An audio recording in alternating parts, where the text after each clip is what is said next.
అదేమో కార్పొరేషన్ అన్న, ఇదేమో డిపార్ట్మెంట్ కార్పొరేషన్ చైర్మన్ చేసిన ఆర్టీసీ కాదు, తెలంగాణ ప్రాపర్టీ కార్పొరేషన్ చేసిన తెలివేరుకు సంబంధం లేకుంటే అది స్వయం ప్రాతిపత్త కనుక దానికి పోలీసు రిక్రూట్మెంట్ వాళ్ళకే వచ్చేట్టు పడుతుంటాయి. ఓన్లో రిక్రూట్మెంట్ ఉన్నాయి, డిఏలు ఉన్నాయి, డిఏలు ఉన్నాయి, పని చేసుకోవాల్సిన పని కొంచెం పని వాళ్ళకి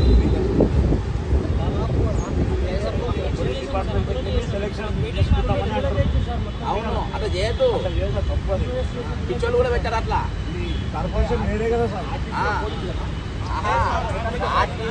మెకానిక్ ఇలా నౌకర్లు వీళ్ళకి ఇయ్యడానికి ఆ నౌకర్లు నేను తీసుకోమని చెప్పి పోలీసు తప్ప చెప్పి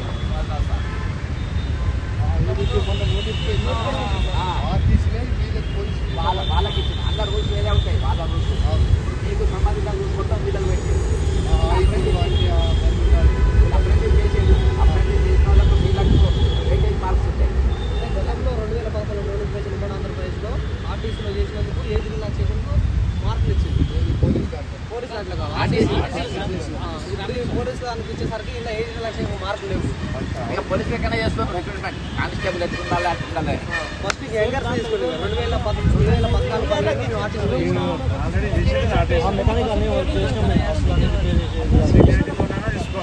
మాకు అదే ఆశ ఉంది. కానీ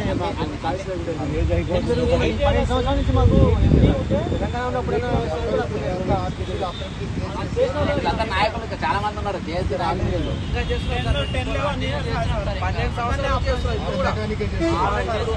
మెకానిక్ ఫిల్ చేయాలంటే డిపార్ట్మెంట్ నుంచి ఫిల్ చేస్తుంది కాబట్టి దానికి మీకు అంతా క్రైటీరియా సేమ్ ఏజ్ బిలో ఉండాలి. 36 or 38 ఉండాలి. ఎంతమంది ఏజ్ ఇప్పుడు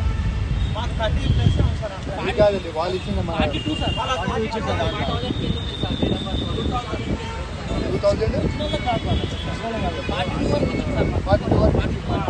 వాళ్ళ రూల్స్ పెడుతున్నారు.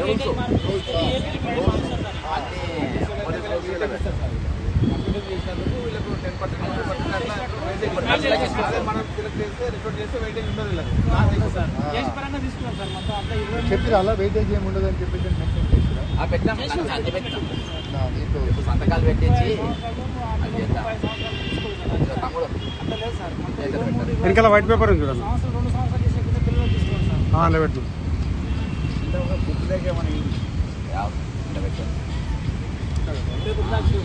నంబరు, పేరు, ఫోన్ నంబర్, సీరియల్ నంబరు, పేరు, ఫోన్ నంబర్. మెకానిక్ 17,000 మంది ఉన్నారు వీళ్ళు మొత్తం అంటే తెలంగాణ 26,000 మంది 1000 ఉన్నారు వీళ్ళు అప్రెంటిస్. రాత్రి 150 ఫోన్లు ఎత్తిన నేను 5 వచ్చిన దగ్గరికి. ఆ వీడియో పెడితే యారో ఇంత పెద్దగా ఉందా అని చెప్పేసి ఎదురు క్యాబినెట్ మీటింగ్ ఉంది కదా, రేపే పెడదాం పా అని చెప్పి దాంట్లో ప్రాక్టికల్స్ పెట్టి సెలెక్షన్ చేయాలి.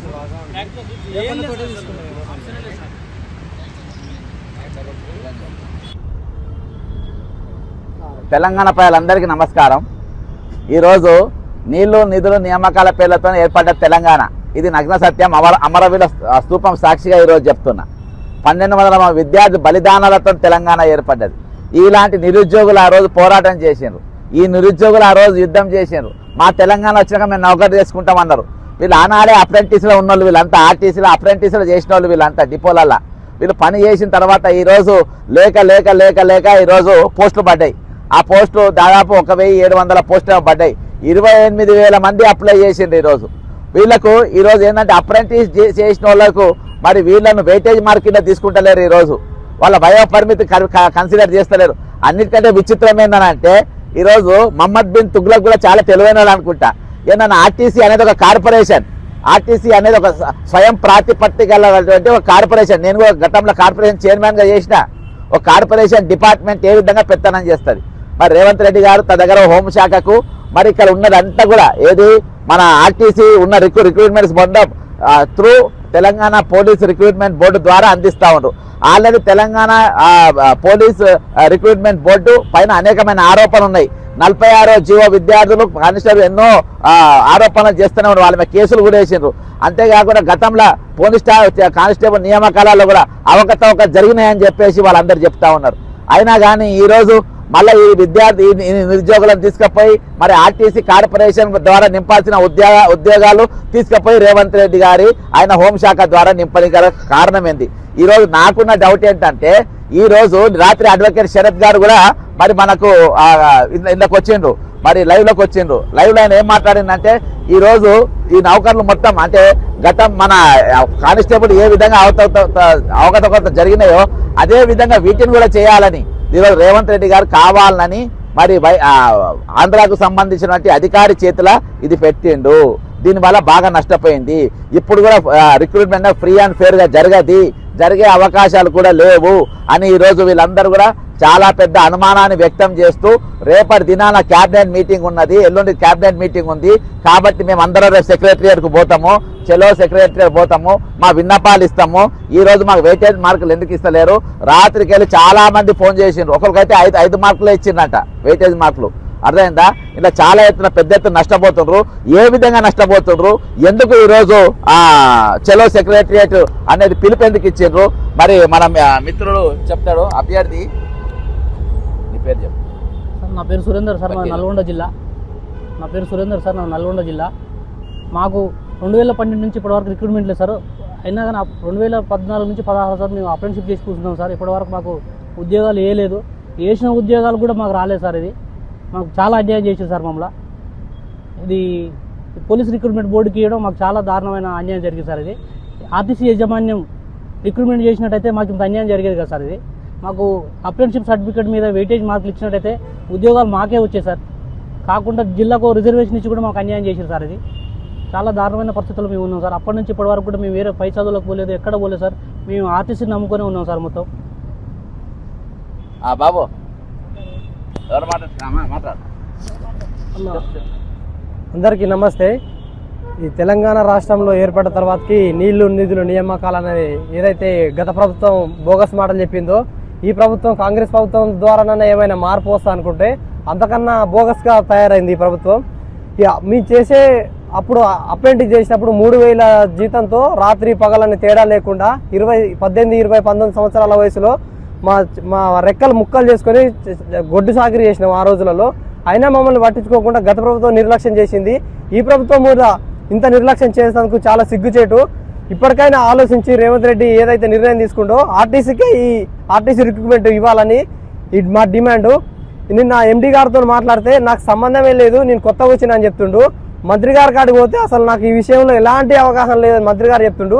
మరి ఎవరికి అవగాహన ఉందని ఈ రేవంత్ రెడ్డి గారు ఈ పోలీస్ రిక్రూట్మెంట్కి ఇచ్చారో అర్థం కావట్లేదు. మేము 3 లెటర్లు పెట్టినాము. ఆ లెటర్ ద్వారా ఇప్పటికి మాకు ఎలాంటి స్పందన లేదు. అందుకనే మాకు ఎలాంటి స్పందన లేదు కాబట్టి మేము చెలో సెక్రటేరియట్ పిలిపిస్తున్నాము. 5 తారీఖున లెటర్ పెట్టినాము. పోలీస్ పబ్లిక్ కమిషనర్కి 1 లెటర్ పెట్టినాము, ఆర్టీసీ ఎండీ గారికి 1 లెటర్ పెట్టినాము బస్ భవన్లో. ఈ 2 లెటర్లకు ఎలాంటి స్పందన లేదు కాబట్టి మా ఆర్టీసీ నిరుద్యోగులంతా చెలో సెక్రటేరియట్ పిలిపించినాము. జిల్లాల వారీగా చాలా మంది నష్టపోయారు. మహబూబ్నగర్ జిల్లాలో 91% ఉన్న ఒక ఎస్టీ క్యాండిడేట్కు ఉద్యోగం రాకపోవడం చాలా సిగ్గుచేటు. రిజర్వేషన్లో ఎస్సీ ఎస్టీలకు మొదటి ప్రియారిటీ ఇచ్చే ఉన్నది కానీ ఎస్సీ ఎస్టీలకు 91% వచ్చినా రాకపోవడం అనేది చాలా సిగ్గుచేటు. ఏ ప్రియారిటీనే తీసుకుందో పోలీస్ రిక్రూట్మెంట్ ఇప్పటికైనా మీడియా ముందుకు వచ్చి తెలియజేయాలి. మాకు న్యాయం జరగాలని, మాకు న్యాయం జరిగే వరకు ఈ పోరాటం ఆగదని, కోర్టు ద్వారా కూడా మేము ముందుకెళ్తామని అన్న ద్వారా తెలియజేస్తున్నాము. అందరికీ నమస్తే. ఇప్పుడు ఒక అభ్యర్థి ఏ విధంగా అసలు పొన్నం ప్రభాకర్ గారి మీద ప్రభుత్వానికి నమ్మకం లేదా? పొన్నం ప్రభాకర్ గారు ఆర్టీసీ మంత్రి ఉంటాడు కదా. తమ్ముడు నమస్తే. గన్పార్ కాలేజ్ లైవ్ లో తీసుకున్నా. నీకు ఎట్లా అన్యాయం జరిగింది రిక్రూట్మెంట్ లా? నీకు ఎట్లా అన్యాయం జరిగింది రిక్రూట్మెంట్ లా? ఇక్కడ లైవ్ లో తీసుకున్నా నేను. లైసెన్స్ లో 40 మార్కులు ఉంటే నాకు 5 మార్కులు వచ్చాయి సార్. 40 మార్కులు ఉంటే 5 మార్కులు వచ్చినాయి. ఎలా? లైసెన్స్ లో సార్. లైసెన్స్ లో 5 మార్కులు ఇచ్చారు 40 ఉంటే. 5 మార్కులు ఇచ్చారు సార్. నాది డ్రాప్ కేమో 60 మార్కులు ఉంటే 48 మార్కులు వచ్చాయి సార్. టెన్త్లేమో 7.1 వచ్చింది సార్. Okay okay okay. నేను ఎస్సీ కేటగిరీకి వస్తా సార్. Right right. రేపు రా అన్న, పోలీసులు వస్తుండ్రు, వాళ్ళ వ్యాన్ కూడా తీ. తమ్ముడు ఇక మాట్లాడతా వస్తలే వద్దులే. అయితే రేపటి దినాన మాట్లాడతారు. అయితే రేపటి దినాన చెలో సెక్రటేరియట్ కార్యక్రమాన్ని సక్సెస్ఫుల్ చేయాలి.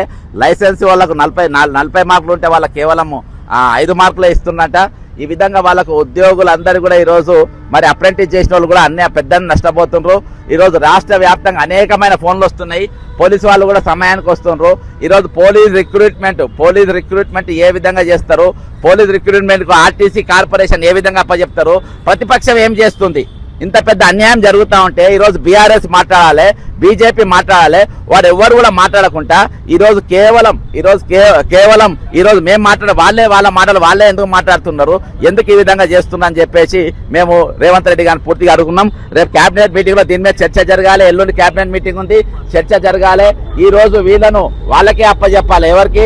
మన ఆర్టీసీ ఉద్యోగులు ఆర్టీసీ వాళ్ళని నింపుకునేటట్టు చేయాలి. ఈ రోజు ఆర్టీసీ యూనియన్లు ఎందుకు ఈ విధంగా మాట్లాడుతూ ఉన్నాయి? ఆర్టీసీ యూనియన్లు ఎందుకు పట్టించుకుంటలేరు? ఈ రోజు ఏది మరి పొన్నం ప్రభాకర్ గారు అసమర్థుడా, అవినీతి పరుడా తీసేసుకున్నావు, లేక నువ్వు అవినీతి చేద్దామని చెప్పి తీసుకున్నావా? ఈరోజు దీని మీద కూడా మాట్లాడాల్సిన అవసరం ఉంది, క్లారిటీ ఇవ్వాల్సిన అవసరం ఉంది. కాబట్టి రేపు మా యొక్క కేవలం కొన్ని డిమాండ్లే, ఆర్టీసీ యాజమాన్యం ఉద్యోగ భర్తీ పోలీస్ బోర్డుకు అప్పచెప్పడం కాకుండా ఆర్టీసీ యాజమాన్యం మాత్రమే భర్తీ చేయాలి అనేది మొదటి డిమాండ్. రెండో డిమాండ్, ఆర్టీసీ అప్రెంటిస్ ఓన్లీ ఆర్టీసీలో ఉన్న వారికి ఉద్యోగం ఇవ్వాలి. అప్రెంటిస్ చేసిన అభ్యర్థులను వయోపరిమితి పెంచి మళ్ళీ రిక్రూట్మెంట్ చేయాలి. తక్షణం ఈ రిక్రూట్మెంట్స్ ను రద్దు చేయాలి. మేము ఆర్టీసీలో అప్రెంటిస్షిప్ చేసి సమయం వృధా చేసుకున్నామా? 2012 నుండి 2025 వరకు ఉద్యోగాలు వేయలేదు. కాబట్టి 2012 తర్వాత అప్రెంటిస్ చేసిన వారికి వేయాలి. ఎందుకంటే దాదాపు ఒక 20 ఏళ్ల వాళ్ళకు నోటిఫికేషన్ లేవు. కాబట్టి లేక నోటిఫికేషన్ 15 సంవత్సరాల నోటిఫికేషన్ లేవు. కాబట్టి లేక నోటిఫికేషన్లు వచ్చినాయి. కాబట్టి వాళ్ళ ఉద్యోగాలు వాళ్ళకి ఇవ్వాలి. ఈరోజు పోలీస్ బోర్డుకి కాకుండా ఈరోజు నేరుగా మరి ఆర్టీసీ వాళ్ళని నియామకాలు చేయాలని చెప్పి నేను కోరుకుంటూ, అంతేకాకుండా ఈరోజు అవుట్ సోర్సింగ్ వాళ్ళని ఎవరెవరైనా తీసేసిండ్రో వాళ్ళందరూ కూడా మళ్ళీ వాపసు తీసుకోవాలని కోరుకుంటూ ఎల్లుండి డిస్కషన్ చేయాలి. రేపు మేము అందరం కూడా సెక్రటరియట్కు పోతాము, మా వినతి పత్రాలు ఇద్దాము, శాంతియుతంగా వినతి పత్రాలు ఇస్తాము. ఇచ్చి మేము మా యొక్క విన్నపాన్ని కేబినెట్ లో చర్చ జరగాలని కోరుకుంటున్నాం. జై తెలంగాణ, అమరవీరులకు జోహార్. ప్రతిపక్షం కూడా సార్ మేము రోడ్ల మీద ఇంత ఘనమని తిరుగుతున్నాం. వారం రోజులు సంది నీళ్లు లేవు, అన్నం లేకుండా మేము తిరుగుతున్నాము. వాళ్ళు పెద్ద స్కాములు బయట పెడుతున్నారు. ఒక్కరు కూడా మా గురించి పట్టించుకుంటలేరు, మా గురించి స్పందించట్లేరు. మీకు ఇది న్యాయం చేస్తామని కూడా ఎవరు కూడా ఆర్టీసీ వాళ్ళు కానీ వీళ్ళు కానీ ఎవరు కూడా న్యాయం చేయట్లేదు సార్. మేము వారం రోజులు వస్తుంది అన్ని తిరిగి మనమే ప్రతిపక్షం అబ్బా, రాష్ట్రంలో ప్రతిపక్షం లేదు, ప్రజలే ప్రతిపక్షం. ఇక్కడ ఎవరిది వాళ్ళే అడుకోవాలి సార్. మేము కూడా ఓట్లు వేసినాం కదా సార్ వాళ్ళకి. ఇప్పుడు మనమే అవన్నీ మాట్లాడుకుంటట్లేదు. కానీ ఏదేమైనప్పటికీ రేపు మన సెక్రటరియట్ పోదాము, పోయి మనం ఖచ్చితంగా ఇవి ఇద్దాం. రైట్, చలో సెక్రటరియట్, రేపు చలో సెక్రటరియట్. జై తెలంగాణ, అమరవీరులకు జోహార్లు. మేరా భారత్ మహాన్ హై.